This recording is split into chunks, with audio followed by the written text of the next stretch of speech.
چې زمون په معاشره کې په دې پابندي نشته چې سودخور به جماعت ته نه راځي.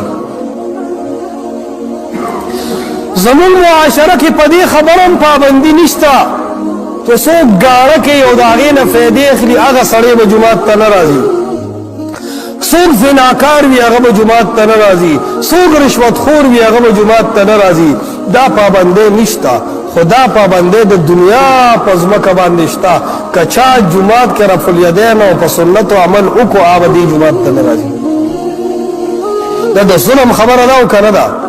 دا کم خلق چې ځان ته مسلمانان وي او د اسلام دعوه کوي او د محمد رسول الله صلی الله علیه وسلم د سنت مقابله ته ولاړ دیو ته زما دعوت داده، درخواست داده چې دا خدای الله د پیغمبر سنت دی.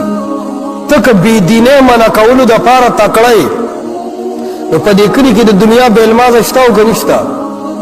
دا اعلان نه دی پکار چې د دین زمون بایکاټ د اغستل خرڅول به دې سره نه. دا زمونږ اعلان نشي کېدی چې یاره چا په ودونو کې ډمان راوستل، اجلاګانې وګډول، ناروا کارونه وکړل، نه به علما د هغه ځای ته ځي او نه به د هغې خوراک کوي.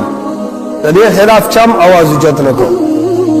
خو زمونږ طاقت یې که استعمالیږي، مونږ که جنګ او مقابله کوو نو د پیغمبر د سنتو مقابله کوو. چرته د سودخور سره زمونږ مقابله رانله، چرته د ظالم مقابله مونږ ونه کړه، چرته د یو فاجر او فاسق مقابله او اسلام مونږ ونه کړه. مونږ مقابله کوو د الله د پیغمبر د سنت یې کوو.